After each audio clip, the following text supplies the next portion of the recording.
town, it's a place where dreams are found. We fought so many battles here, now we're the ones that they will fear.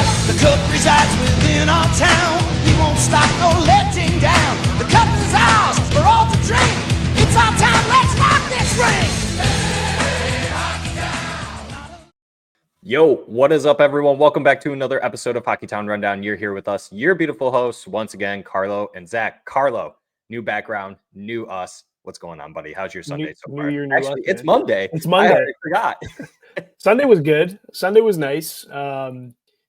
Weekend as a whole, still pretty numb from that Lions loss. Feel like we just talk about coaching so much, and that was just a very poorly coached game, and it's sad. It is very sad. But it's Monday. It's a new week. Wings are finally coming home this week after a daunting road trip. Which we will get into, but yeah, dude, everything's as good as it can be, as far as I know, anyways, and at least for now. But I'll throw it over to you, brother. How was your weekend? How's your Monday going? Yeah, it's actually pretty chill. Devastating loss to the Lions, being moved back now. Got to hang out with friends, went out someplace to go catch the game. Other than that, just finally getting settled to move in. That's a nice Monday to have today off on this beautiful Martin Luther King Day. Yes, you guys sir. are joining us today. Thank you for joining us once again. If you are returning, if you are brand new, thanks for stopping by. Breaking news. Liking, commenting, engaging, all down below, all free to do, goes a long way, helps the pod more than you can think. Again, it is free to do, it goes a long way, and it helps us a ton. Take a second and give us a little right down below. We appreciate it. We love you, and let's keep it going. Just like how he was saying, liking, subscribing, following us if you're on Spotify, on Apple Podcasts, all that stuff, rating us 5 stars. That truly does go a long way for us on our podcast. We have been blessed once again, Carlo. We really do appreciate the love and support that you guys are giving us and the general feedback and just the conversations that you guys are creating. We're actually having a lot of fun with that. If you guys are brand new on whether that's YouTube, Spotify, or Apple Podcasts, be sure to follow us on all of our social medias. Folks, I'm going to do my best impression of Zach while his audio cut out. And I think what he was saying was to take a look to your left because all of our socials are right there. Go ahead, hit Zach. my microphone. Yeah, I was going to try to do my best, what is it called? A ventriloquist? I don't know if I said that right. Ventriloquist. Ventriloquist. Yeah. That's what it is. What did I say? Ventriloquist? It's Monday, man. You guys can follow us on all of our socials. We are on Twitter, X. We're also on Facebook, Instagram, and then just made up a word and it sounded Sweden, so that's good. We're also on Threads. We just don't have that up there. But we are primarily just on Twitter, X for all of the news, updates, and whatever's going on in hockey world in general. So yeah, once again, thank you for joining us once again on this brand new episode. Carlo, let's go ahead and jump right into it. What do we got today? We obviously have a lot of recapping of those games. We have the scoreboard with our new ticker down below. We hope you guys do enjoy that. Carlo, yeah, you lost against the San Jose Sharks. You did end up beating the Florida Panthers and then losing to the Bolts and the Stars. It's a tough road ahead, man. That's the title of this episode, and it truly was. We're also going to go in depth about the Stadium Series jerseys, both the Red Wings and the Columbus Blue Jackets, mainly just the Red Wings because obviously we're Red Wings fans, right? And then we do have our main topics, which is talking about what's going on right now, looking forward ahead, and what's going on in the Red Wings universe ever since the Red Wings 7-game heater, right? So, Carlo, let's go ahead and jump into it. You had Ville Husso starting in this, and you were very vocal, I guess is a good word to utilize it. I don't know if you want to start off by talking about the decision of the goaltending going into this game, a weak bottom 5 San Jose Sharks team. Well, just, take us back to that first goal that Jan Ruda scored. Routine blocker saved. That was not saved. This is kind of the story with Ville Husso this year. Really the last couple seasons, I guess, barring injuries and stuff. But he's just, I don't know what it is. This team looks different in front of Husso. When Husso plays in the NHL, he's a different Husso that's playing in the AHL. Maybe that's not even fair to say because, I don't want to discredit the NHL and the talent level here, but so there's obviously a stark contrast between the two leagues. But, Husso, he does play well in the AHL. I don't know if the team is better in front of him. I don't know what it is, what the psychology is, what the science is. I have no idea. But, when he comes up to the NHL, gets his starting chance, it's just it's almost a scheduled loss at that point. And that was kind of my vocal opinion on it when I found out that he was starting. The one thing I didn't really understand was with the mandatory day off the team had on the Monday, there wasn't even a practice because it was a scheduled day off, like part of the CBA type of day off. Why aren't we playing Talbot, who came off, a pretty good game? That part really kind of threw me off. It's the last game at home. Do we do a crazy home sweep before we hit the road? That's what I was hoping for. Unfortunately, it didn't happen. Husso played. I'm not going to put the entire game on Husso, though. I mean, the first goal I will. Maybe one more, but I don't think it's fair to put the entire game on Husso. The guys just looked really. I mean, you gotta say it, man. Like, they've played a ton of hockey. They just looked tired, man. It looked like it was catching up to them, and then they knew what was going to be coming up with this crazy road trip. Like, that's exhausting. I can't say they didn't play good. Like, they played okay. They just couldn't finish quality. They just really lacked some quality when it mattered the most. Their power play was 0 for 2. It just wasn't clicking that night. Yeah, I don't know. The one good thing for me that I was super happy about was Vladimir Tarasenko scoring a pair. I was so happy for Vladdy to score a couple of goals, man. That was great. But other than that, credit to San Jose, man. Every time that Detroit tried to get back into the game, they really just said nope, and they responded right away. So you got to give credit to that. Yeah, to be honest, going into the game, I was like, you expect a Red Wings win. That's what everyone probably thought. 100%. Game, right? Because the Red Wings are on that 7-game heater at the time. Then like I said, you look at the San Jose Sharks, they're a bottom 5 team in the NHL, right? So you expect the Red Wings. And that's what it comes down to, Ville Husso. It's not, hey, we're going up against a bottom 5 team. Let's put in Ville Husso. It's, we're going on this road trip here where you're going up against the Florida Panthers, the Tampa Bay Lightning, and then the Dallas Stars, right? And you're hoping that Alex Lyon makes that return, which he did. We'll talk about that going down the line, but you wanted to rest out Talbot because Talbot had been playing majority of those games leading up to this one, right? So it was the perfect time to do it. That's the easy answer, right? But you're correct. At the end of the day, looking at it in hindsight, Talbot definitely should have started in this game because more than likely you could have walked out of there with at least 1 point, right?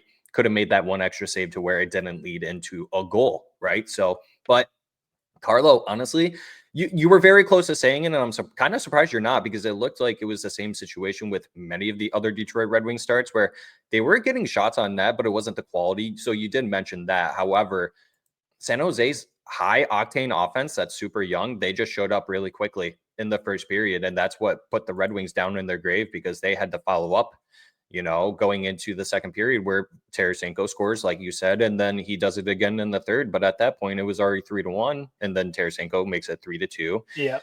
And then, they just kept on going 4-2, Lucas Raymond 4-3. And then before you know it, it's 6-3 with an empty netter. So, yeah, I think this is a contribution of the whole team just not being able to put the pucks in the net, but you got to give credit to San Jose's goaltending too for being able to make the saves and when it was time to do that. So, but once again, the Red Wings always seem to struggle against a poor San Jose Sharks team. It is what it is, and every team has those types of teams that they play against, and it's unfortunate that's the way it is. But that's kind of my answer for it, right? I don't think I could really pick on someone to blame, but yeah, I guess in hindsight, you probably should have put in Talbot.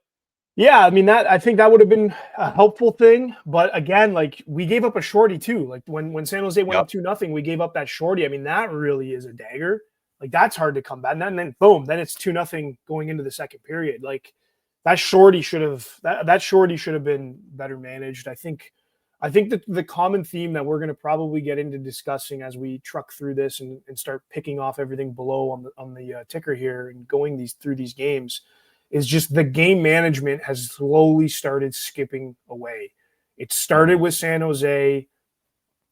We seem to have a great response to Florida. I'll let you wrap up San Jose before we get into Florida, but then it's just the game, and we'll get into specifics. The game management on the road was just, it was not good. Let's talk about how, no, it really wasn't, but let's talk about, the accountability that we were looking forward to Tom McClellan, because he did hold Justin Hall specifically towards that, right? At the end of the game, he even made mention of it, saying, I haven't even spoken to Justin Hall about this yet, but yeah, he had a really bad game. And I'm telling you guys that the press first, and he told essentially the fans first before even going to Justin Hall, which is fine. It's not a call out if you really think that's what it is. But to me, I think that's taking accountability for your players and letting people know that, yeah, we're going to hold them responsible for how bad that they played. But he even said it, like, Justin Hall knows that he played bad.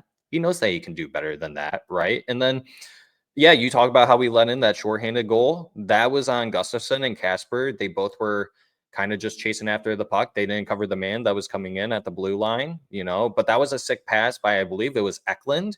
I can't remember exactly who it was, but just left Husso wide open, left him out to dry, right? Yeah. So honestly, team effort for this loss all around, Carlo, to be honest. Yeah, no, you're that's why I said I couldn't put it all on Husso. I mean, Husso's could have probably given us one or two more saves, but even then we still lose this game 4-3. Right. So that, to your point, yes, this one, you have to take a look at the team and everything about the team, the game management. I mean, that Casper was that low forward, and he puck watched and didn't even move his feet, which was very surprising to see, because Casper's been one of the standouts in my opinion. So to see him do that, I guess a bit of a tongue biter. I mean, he's young. He's still learning. I highly doubt you're going to see that happen again. And I'm very confident in saying that that video was played to him by Todd and Jans a couple times. I said it in our group chat. I was like, I would put him on the fourth line after that one, because I thought that was pitiful. I thought that was a really bad rookie move to do. That's, Gustafson. Yeah, you expect that, and he already gets 15 minutes a night playing on defense, whatever it is. But I didn't expect that really from Casper. It looked like they definitely just gave up on the play. So I wasn't too thrilled about that. Yeah. So yeah, exactly right. So yeah, going into the Panthers game, Carlo, you brought it up. We wanted to see how this team would react after a really bad loss to a bad team. So going up against a really good Florida Panthers team. I'm assuming a lot of people probably pegged this as a scheduled loss, but to my surprise, probably even to your surprise, the Red Wings walked out of there winning 5-2 with Cam Talbot in net, Berggren getting a nice power play goal, Larkin getting a power play goal, King getting a power play goal. And then you have Casper making it 4-2, and then Larkin getting the empty netter. Dubs in the chat, Carlo. Florida played their normal physical game, and the Wings did not back down. They actually matched them pretty well in Florida playing at home. They looked like they were the away team there. There were a lot of Red Wings fans there too, buddy. Yes, there was. It's crazy to see how well Detroit travels. I guess really any Original Six legendary team travels well, but no, that was awesome. And there was a lot of red, and there was a lot of noise when they scored, especially those 3 power play goals. I mean, that power play that night was just clicking on every aspect of the word, 75%, which is not sustainable whatsoever, but obviously we're going to ride those highs when they come. But yeah, dude, they did match Florida. Florida's in my opinion, man, Florida's the most complete team in the league. Just the way they play in their zone, the neutral zone, the offensive zone, they are just so good. And they're so disciplined, and you can just see it. You can just see how disciplined they are and how well they execute with consistency. It just never fails. I mean, you take away those power play opportunities, Detroit's losing this game. Yeah. 5-on-5, Florida's a better team. I mean, if somebody wants to tell me that's not the case, please feel free and show me some stats that I may be missing. But the power, thank God we had the refs reffing that game that gave us, the power play opportunities that they gave us, which was a total of 4 that we capitalized on 3 out of the 4, again, at 75%. I think we got, again, if it wasn't for power play, it's going to be a different outcome. Yeah, and the Red Wings did most of their work in the second period. Looking back at the first, it's a tied 1-1 game. I really liked that Jonathan Berggren goal, and I love the fact that he's actually starting to pick it up a little bit more, especially being in the bottom 6, because we're not seeing the depth scoring as we should, right? We're seeing a lot of the top 6, or at least mainly just the top line we can save, right? We could talk about that later on, but I don't know if you saw that video, Carlo, but they did an interview with Jonathan Berggren. I believe we posted it as one of our short videos too, where he's got a new ritual. It's like a superstition that he has where he talks to one of the chefs at Little Caesars Arena and asks him to pick out his stick. And at that time, he was 2 for 2. And so now he's probably 3 for 6 at this point. I don't know what it is. But hey, are you a big superstitious guy? Do you believe in stuff like that, especially when it comes to hockey? Yeah, I think so. I mean, it depends. I'm not like crazy, but there are certain things.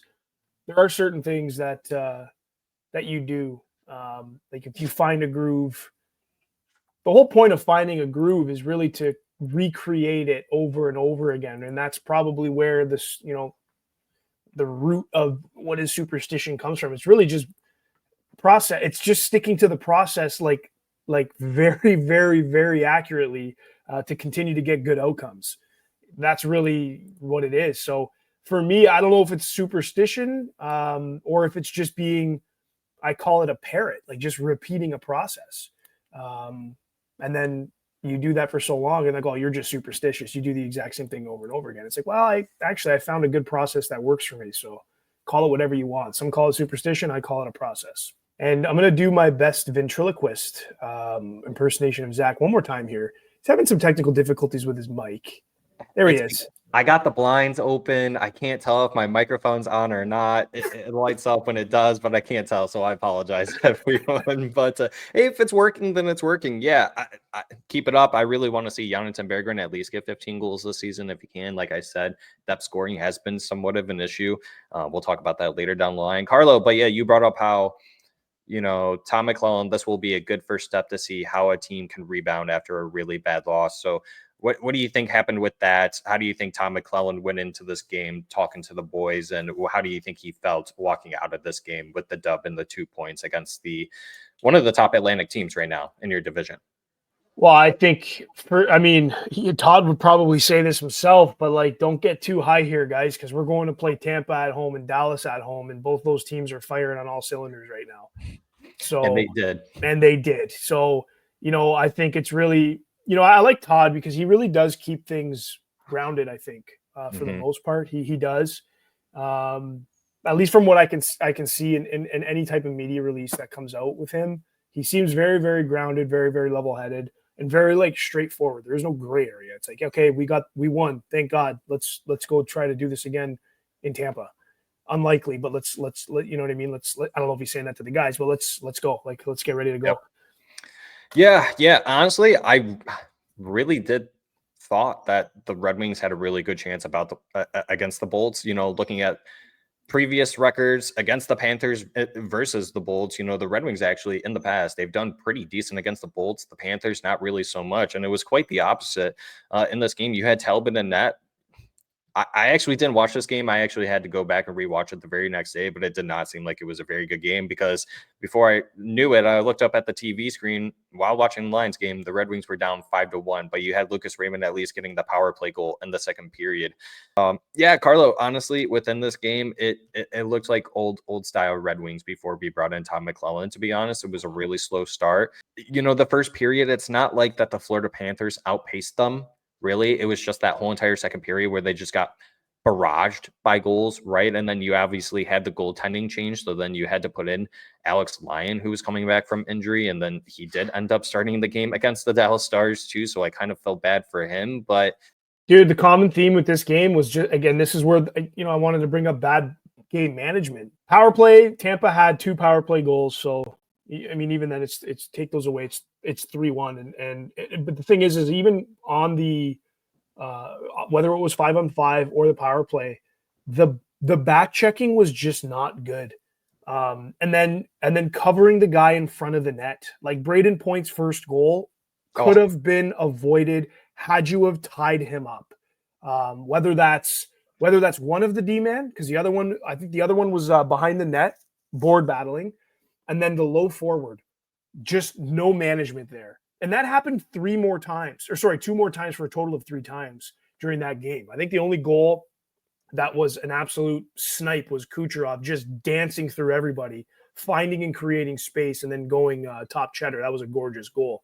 But majority of the goals Detroit let up here were absolutely avoidable by playing sound defense with communication.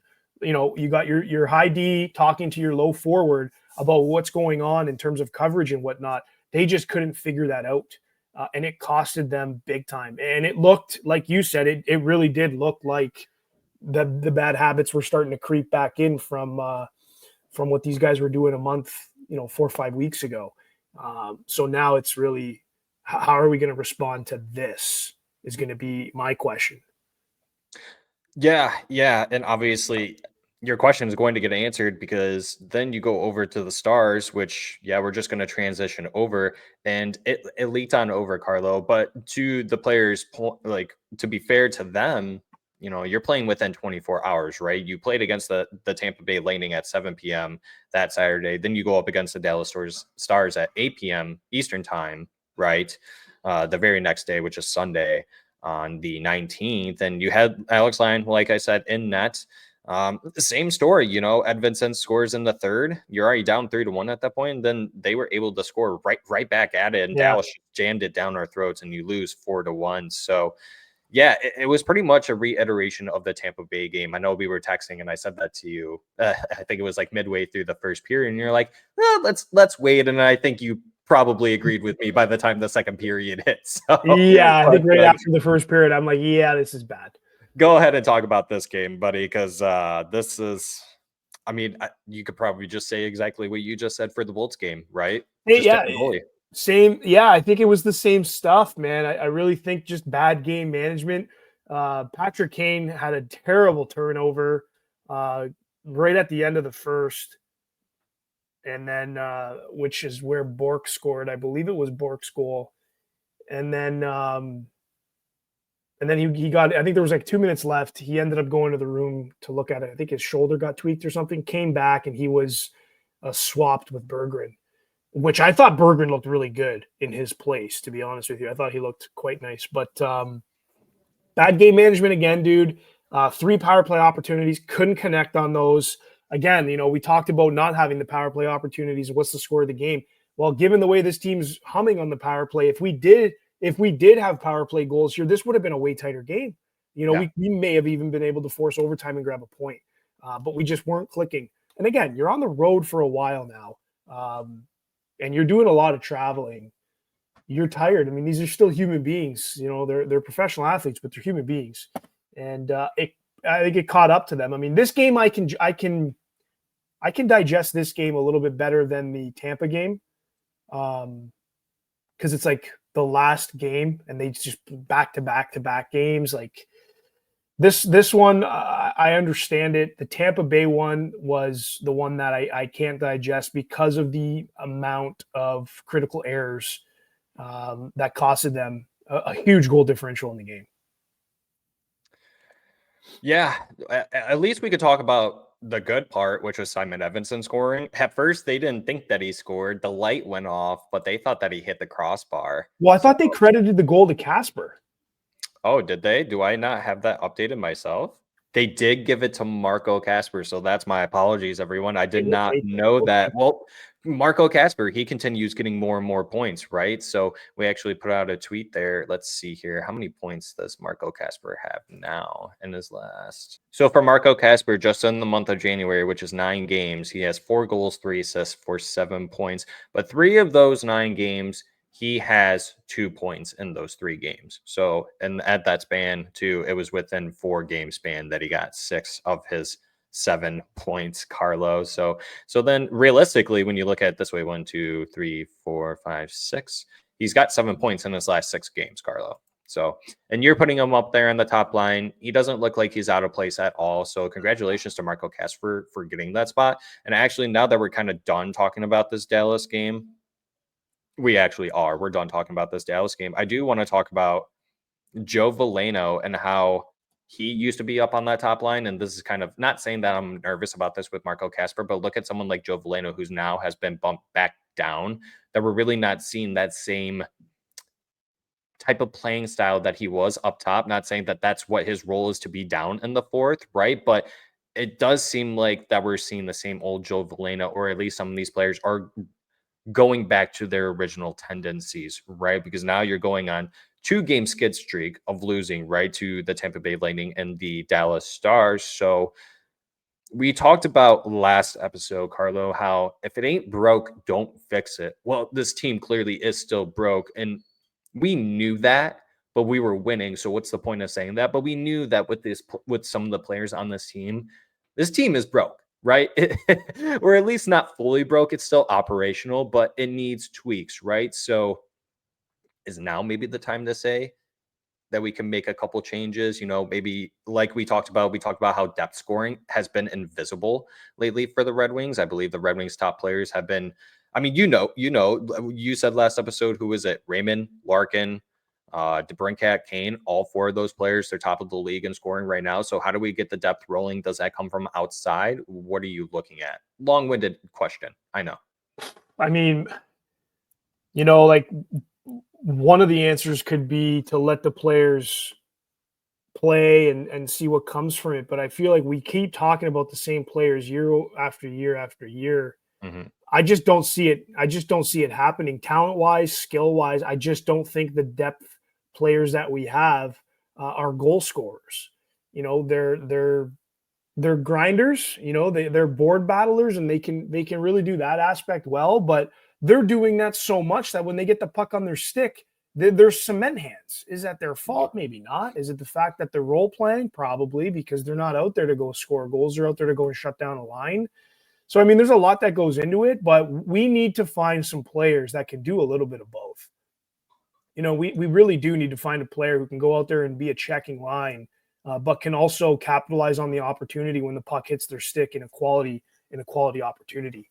Because we're just not seeing that right now, man. And it's a tough one to answer. I guess that would be part 2 of the answer. But to your question, to one of your questions in that long-winded question, yes, I do think that they need to address something. I think there are still quite a few pieces missing from this team. Oh, absolutely. I think obviously the kids we have are going to. I don't know if they're going to solve all the problems. I think they'll solve some of the problems. Like I'm thinking about the ASPs. He comes up and immediately slots into a top 4 role, I think, and he really rounds it out. Let me tell you. I think that really checks a box, but there's like 6 boxes that need to be checked. Right. That's not all coming from the kids that are playing for Grand Rapids right now. And not right away either. No. Like you just said, you said it. I think you said kids 3 times there, right? So you got to remember that all these players that we're probably mentioning, you got to give them a lot of time, right? They're all under the age of 25, not near anywhere where their prime should be. And we haven't even seen them in the NHL. And we still got plenty of players down in GRG that we still have to see, right? Versus even over Sweden or any other country that they're playing out of, right, Carlos? So, yeah, what else you got there? Yeah, other than that, and understanding that the kids 4 times is going to check 2 of those 6 boxes that I think that are still missing for us. That's where I think we need Steve Yzerman needs to go and look at some trades, and then obviously get into free agency and see what we can muster up there. Last year, I said after the season wrapped up that the last offseason was going to be Steve's biggest. Nothing really transpired from that other than people moving out. So I really, we were wrong. Dude, like completely off. I expect this offseason to be a lot different than last. And hearing Steve address the media, with when Derek Lalonde got fired around that time frame, you can tell that the flame has been turned up a little bit. You know what I mean? He was a little, I don't want to say he was defensive, but he was, you could tell that he was even maybe running out of patience or things to say even. So I would anticipate a pretty big offseason coming for this team with some changes. Mm-hmm. I don't think a lot of big changes that everybody wants to see to check the rest of those boxes is going to come from trades. I really don't see that happening. Because again, like why would any other GM want to make the Detroit Red Wings, good? Yeah, who wants to help us? Nobody wants to help anybody, man. You're not a GM of a team to help any other team but the team you're the GM of. So you got to kind of like look at it that way. So unless of course it's a hockey trade, right? Talent for talent or a crazy offer for talent, whatever the case may be. Are we in a position to go and give up a crazy, offer? I don't think so. But again, it depends on the return. It always depends on the return. So maybe the trade can check another 2 boxes out of the 6, and then that leaves 2 more boxes, maybe 3, depending on the status of the kids that needs to be addressed in free agency. So, I think there's still a lot of work to be done here. I think it can be addressed within the next year or less with trades and with the offseason. But I'm really eager to see how much, like how big is the appetite with Steve Yzerman to go and do this for next season? That I'm really curious about, because a part of me also wants to say that this is going to be kind of a 2-year plan as well, to be more in line with the irrefusable studs we have coming up, like Axel Sand and Pellikka. Is he going to be on the team next year, or is he going to be on the team in 2 years? That's what's really going to determine how big the appetite is for Steve Yzerman to go and make some moves to address and check those boxes. That's my long-winded answer. Yeah, no, that's a really great answer to my long-winded question. I mean, kind of backtracking to, I guess, going in depth of what you just provided everyone to, giving my 2 cents. Yeah, I think that going into this, we were extremely wrong. We thought this past offseason was going to be one of Steve Yzerman's biggest, right? Because you went so close to making the playoffs that, hey, you got to go out and get at least some names, right? And that was the complete opposite. He ended up shelling out the names, right, out of this team. You got to regurgitate a Patrick Kane. You obviously have Alex DeBrincat. You added some other names, but you lost a decent amount of names, right? It's like the Wallmans, Perrons, and the Ghost Bears. Going into this offseason with a brand new head coach after firing a snoozy Lalone, right? Tom McClellan certainly has had ample time now. I think you could easily say it that it's been now 11 games that he's been head coach, maybe 12 now, if the math is mathing on this Monday morning. He's definitely going to go to Steve Yzerman and say, okay, this is what I need on this team in order to get to that next step. He's going to go to Steve and be like, hey, in free agency, if you could try and get players that fit this type of mold, this is what I think we need to have the recipe for success. That's also going to tie into what players can I call up that are current prospects for Grand Rapids Griffins, or even if it's ASP, if he can make the jump right away out of training camp, right? So you got to try and fit this mold that he wants. I don't think we're really going to see too many trades in terms of, can I get something good out of the trade back? I think it's going to be more so, I'm going to have to make this trade to get this player out. I think that, and it's not because of cap. I think it's because, look, I think I've said this many episodes. I can't remember if it was last episode, but go ahead and find which episode it was. Let me know down in the comments which one it was. But you have Marco Kasper, who clearly can play anywhere up and down the lineup, wing, center, wherever. You have Nate Danielson coming up next season. It's high time that he comes up next season too. That's another center. You have Dylan Larkin, who can play center. You have Andrew Kopp, JT Comfort, Michael Rasmussen can play center. Yeah. And then you just have all these other names too. So we're pretty full down on the center depth chart, right? And if you're just going to keep shoving them to the wing, I don't think that's the best solution, right? Well, Zach, I was just going to say, like, we are loaded at center, yes, but they're not good centermen. So, and that's where I'm trying to get at, right? Yeah. Is that what Steve Yzerman needs to do in this position is that you need to try and eliminate, I guess is a good word that I can use here, or at least remove, maybe eliminate's not the greatest word. That sounds really bad, but remove an Andrew Kopp or a JT Comfort from this team. Maybe even someone like Michael Rasmussen. I know that he's a fan favorite. He doesn't really play center for us, but he's had a really bad year this year, Carlo. He fits the grinder mold, I guess, if that's what you really want to call him, where he at least can forecheck, he can back check a little bit, but I wanted a little more production out of him in terms of the score sheets, maybe the assist column too. But, you know, if we can make some changes around there with an Andrew Kopp, you know, JT Comfort, maybe even like a Michael Rasmussen, I'm all for it. We definitely got to move some of these centers out of the way because I want to see Marco Kasper and Nate Danielson have legitimate shots at those and spend times in those positions in a full season. You can even throw Joe Veleno in there too, because he just garners the 4 seat majority of the time, right? And so there's a lot of changes that Steve Yzerman can make. And I don't think, like I said, regurgitating what I just said, it's not to try and get a better player in. I think it's just I need to make room so that my prospects can start to flourish. And if you can get a veteran on the wing via free agency, do it that way. Or if you could do it via trade, do it that way. But I really don't think we're going to be making trades to try and garner better players.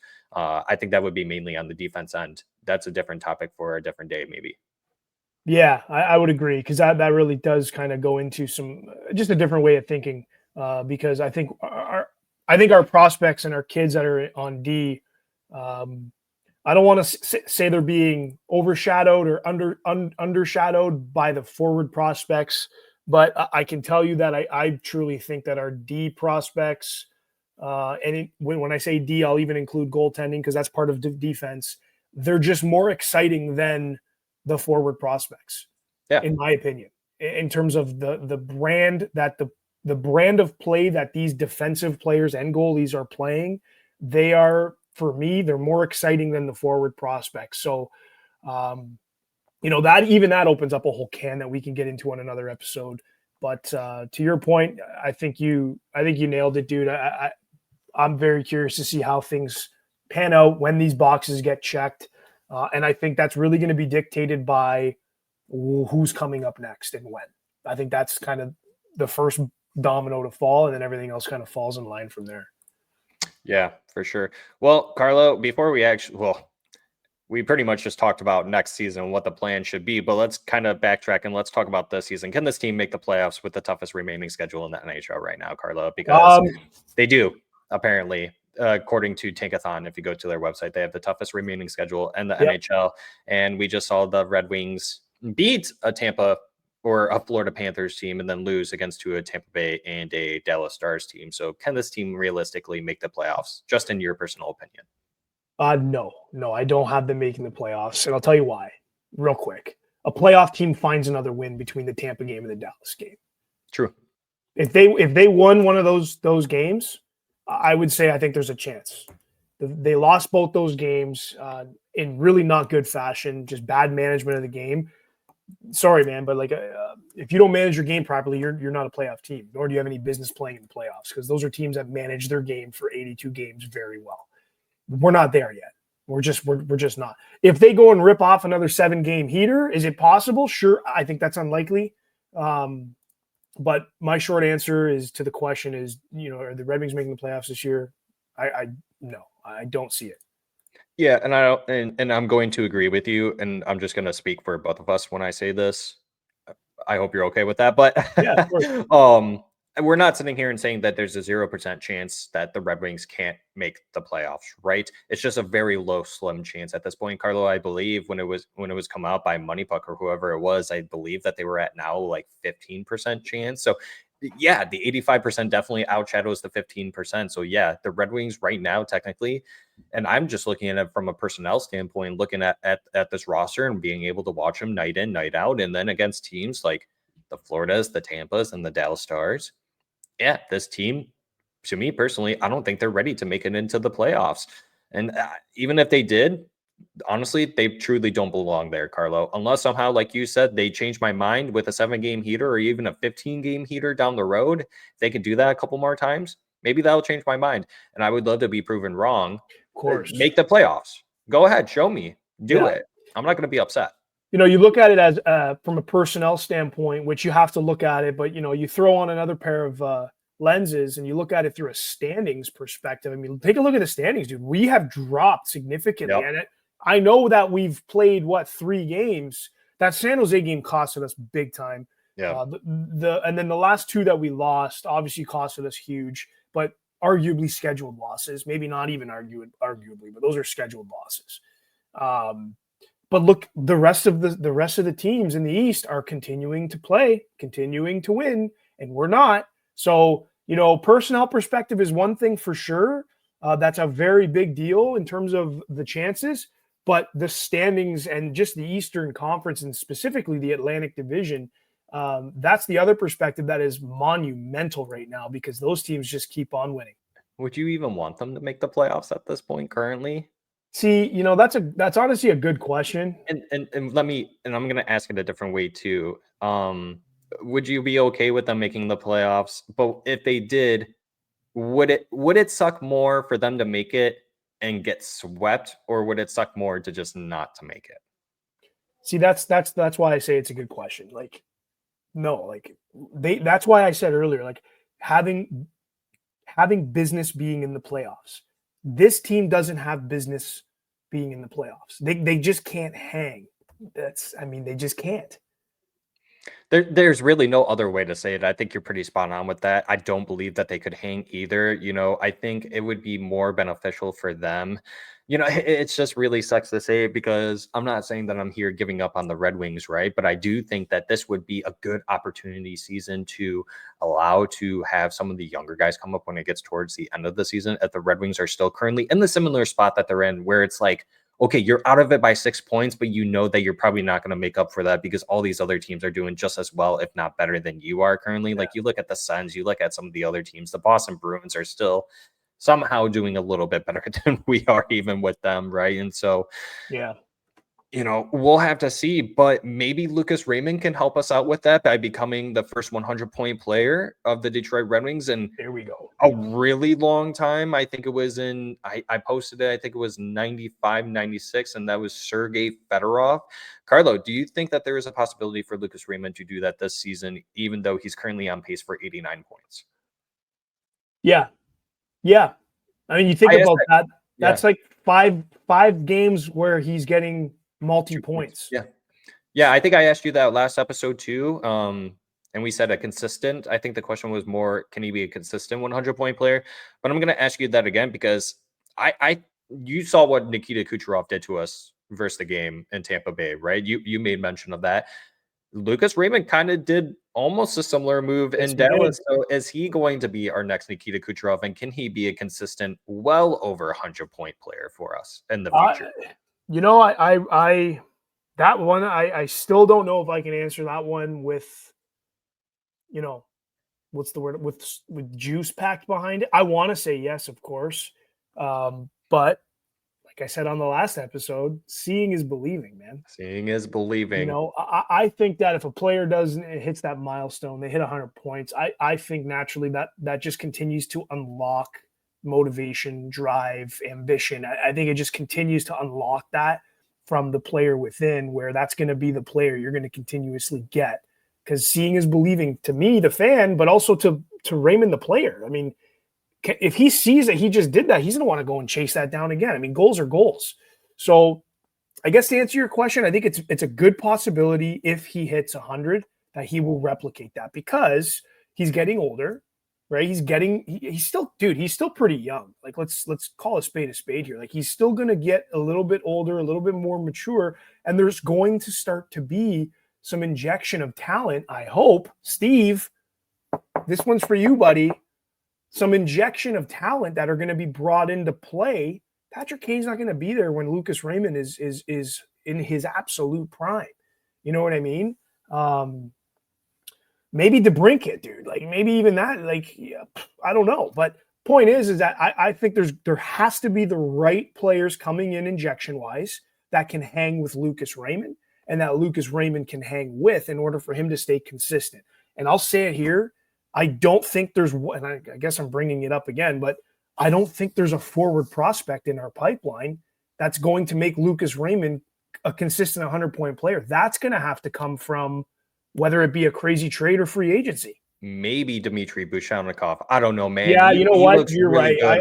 I got to backtrack because I totally slipped him. I'm just thinking about. He slips out of everyone's mind because he's just been over there for so long. So I completely understand. But I think that would be the one and only that could hang with a Dylan Larkin, Lucas Raymond, right? But you're exactly right. I would agree with you. Currently at this time, based on the way that the prospects look in the Detroit Red Wings prospect pool, it's going to come from outside. And you look at the free agency market this year, it's 1, Mikko Rantanen, or 2, Mitch Marner. There's maybe a couple other names. If you can get someone who is a legit top line player, not someone who is more of a style for the middle six, right? Where you think that he could get 30 goals. You want to get someone that you know is going to get you the 30 plus goals and damn near 100 points and put them on the top line, because that's where you're going to want to unlock more potential out of someone even like Dylan Larkin. I know that he's increasing in age, but I still believe, honestly, if you give Dylan Larkin a full top line of players around his age and his talent, we could see him actually becoming a point per game player. He's always been right under that. We haven't seen him hit it once. So yeah, there's a lot that Steve Yzerman has to go into, but kind of moving away from the forwards now, Carlo, I want to show some respect to Moritz Seider. Actually, right before we started recording this, we were talking about that. And my question, Carlo, and I want to hear opinions from a lot of people too. And even for the Lucas Raymond comments that we were talking about, let us know down in the comments, what do you think about Lucas Raymond and if he can be a consistent 100-point player? Or even 100-point player this season, being on pace for 89 points. But Moritz Seider, should he get Norris votes, Carlo? Because stats among all D-men, he's 8th in time on ice. He's got 24.57. He's 11th in points with 28, 13th in shots, 93. First in hits, 126. And that's by a large margin too, by the way, if you want to look that up. And 4th in blocked shots, 104. And Carlo, you look at the players who are actually at the top, like projected to get the Norris, majority of the Norris votes, like the McCarrs, the Hughes and stuff like that. You list them by points. That's why they're at the top, right? But then if you look at the categories, like time on ice, they're typically up there. But if you look at hits and blocks, they're pretty down there. So is there really an argument for Moritz Seider to be in the mix as a top 5 voter for the Norris this season?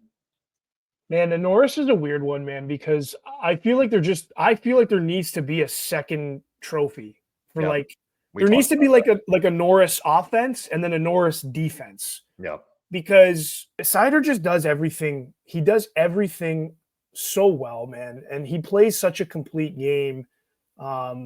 Whether he's throwing people around, blocking shots, skating like the wind. Shout out Stevie Weeks for Mystery Alaska. But there was a couple plays over the course of the last weekend where Seider was just breaking through the neutral zone and skating. Just his hair was flapping. It was awesome. Like he just flying around. And back to the point, he does everything so well. Do I think he should be nominated biasly? Of course I do. I think that Seider does need to, in order to be in that mix, whether this is right or wrong, he does need to, I think he needs to create a little bit more offense. And I know that's weird to say because he's a defenseman, but that's just where this Norris trophy is leaning. Yeah. It's so heavily on the offensive side that in order for Seider to be recognized in that conversation, in that mix, again, whether this is right or wrong, he needs to increase his offensive output, I think.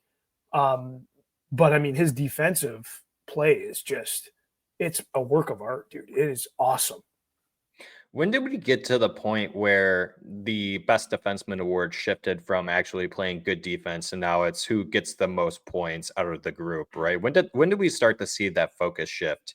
Was it kind of when Lidstrom left the league, or even like someone like a Zdeno Chara, kind of those types of players? When did we start to lose that sight, Carlo? Yeah, I honestly think that shift happened when Lindstrom left. Because Lidstrom was so well balanced, whether he was playing defense or if he was obviously producing offense, it was so well balanced. Seider's not that balanced yet. Like that's why I'm saying his offense needs to pop up a little bit more.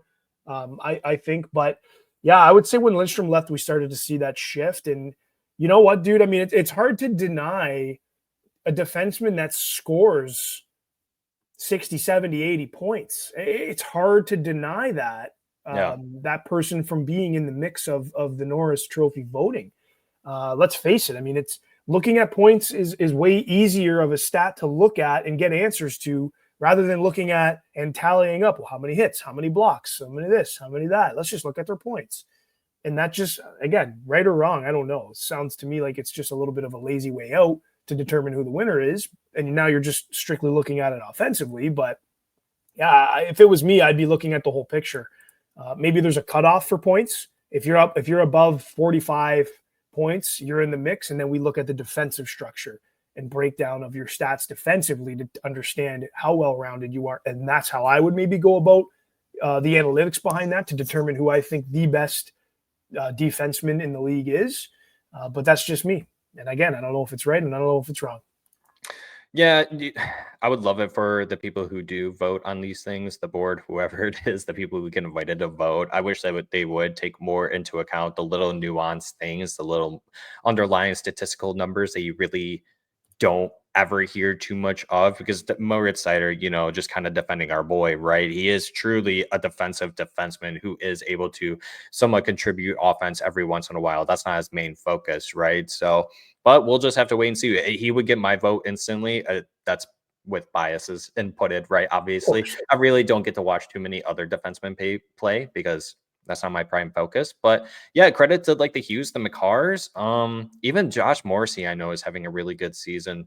When I looked at that list, Yeah, there's really a lot of good defensemen out there, but firmly, Carlo, I think I can easily say Moritz Seider in the league to me is a top 15 defenseman. Maybe hot take, maybe not, but let me know down in the comments what you think about that one.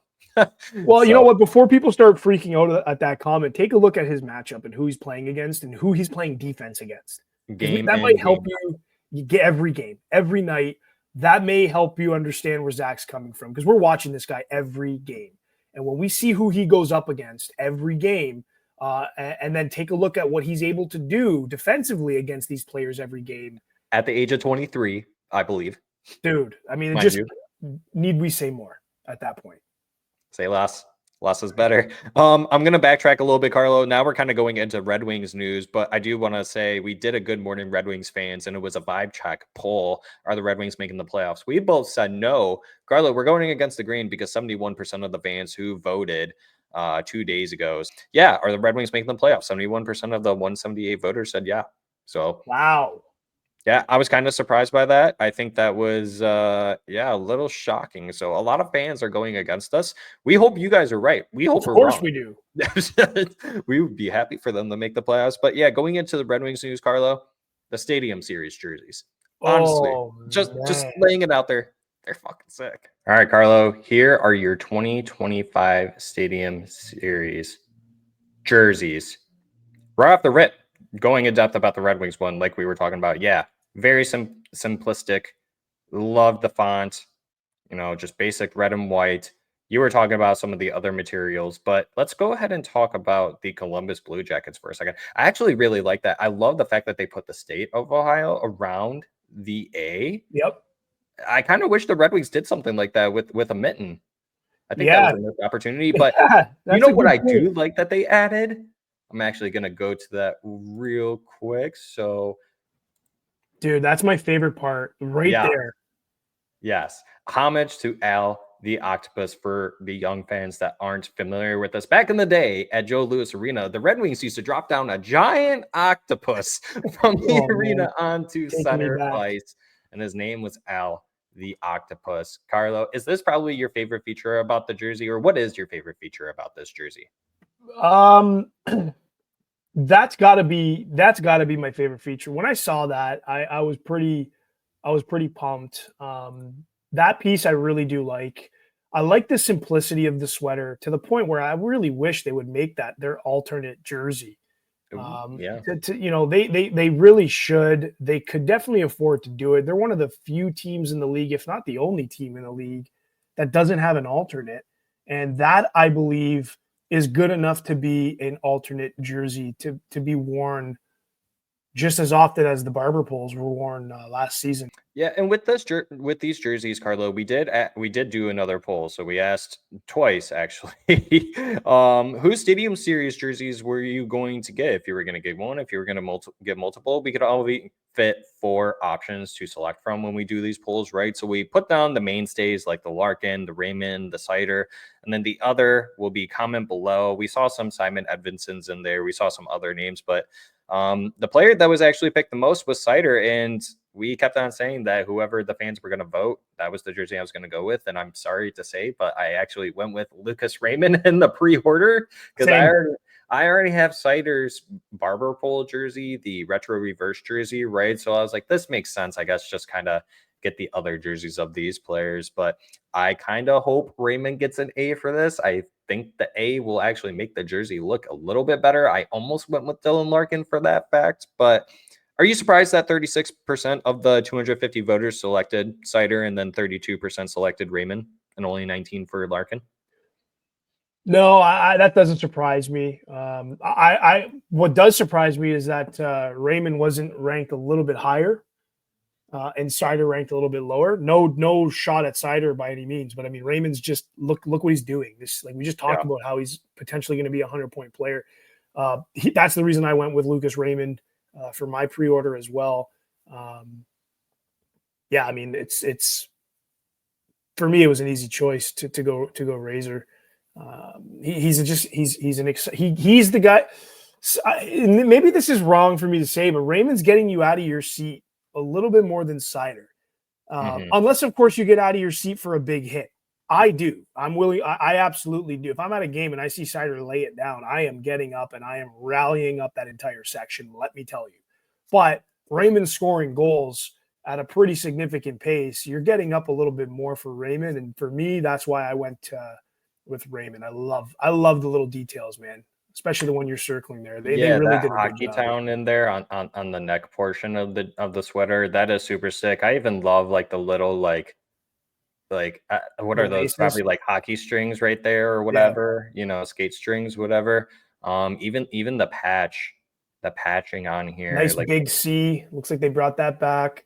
Yeah, the numbers are huge. I'm assuming that's because they need the people who are paying a high dollar for these tickets to be able to see the names and the numbers on the jerseys from the nosebleeds, right? So, but Carlo, this is a 10 out of 10 jersey for me. Going back to this too, we actually did another poll. You're only allowed to select one of these players, Stadium Series jerseys. Who are you getting? Comfer, Cop, or Petrie? Oh my God. 59% of the 197 voters said Comfer. And Cop was the lowest voted. Are you surprised that 21% only selected Jeff Petrie, son of Dan Petrie, former Detroit Tigers legend? I mean, Petrie's doesn't Comfer have more on his deal than those two guys? Yes. There. That's probably why Comfer's the pick. Get a little more mileage out of the jersey with Comfer. I guess. Based on what we talked about earlier in this episode, I don't know, man. Maybe he's out this upcoming offseason. Who knows? Well, dude, the poll itself was really like right. You know what I mean? Like if you had to do or die situation. Yeah, I think at that point you start looking. You don't even look at the player's stat line anymore, and you strictly just look at their contract and say who's going to be here the longest, because that's who I'm going to have to go with here. Fair enough. Yeah, that is the best way to actually think about it. That's so I'm not surprised actually anymore by that, but that is absolutely hilarious. But Carlo, yeah, for this game, this Wings versus Blue Jackets game will be taking place March 1st in Ohio Stadium in Columbus, Ohio. Let us know what you think down in the comments about the Red Wings or even the Columbus Blue Jackets jersey. I love their jersey too. If I was a Columbus fan, I would get maybe like a Wierenski or Fantilli jersey. Who knows? Throw up a picture of the bucket. We haven't talked about that because that's pretty out there. And I personally love it. I don't know how much I like the Michigan homage stripe down the middle of the helmet. Right. But the winged wheel on the sides just looks killer. I think it's great. But if they do end up selling the helmets, I would be interested in getting one of those helmets for sure. I'm sure they're going to do some sort of thing where, don't they usually do when it's like one-offs like this where they auction them off? Probably for the used ones. Yeah, for sure. They probably do. I don't know if you saw any of the other merchandise, but I really like the beanies. The beanies look really cool. I'll probably end up getting one of those too. I could use a new one. Now that it's dude, they did a really good job with these the whole kits, man. The pants, the Hockey Town homage of the pants is really, really cool. They nailed it, man. They really did a good job. I don't know who took the lead on the design. If it was Fanatics, I never thought I would say this, but great job to Fanatics and their team on getting these things out there and with the design they did. Whoever designed the helmet, genius. I don't know who did that, but genius. And then Al the Octopus, the little Easter eggs, the fine details. I'm a sucker for attention to detail and those little things. Even the white stitching in the patch and the white stitching in the lettering on Detroit.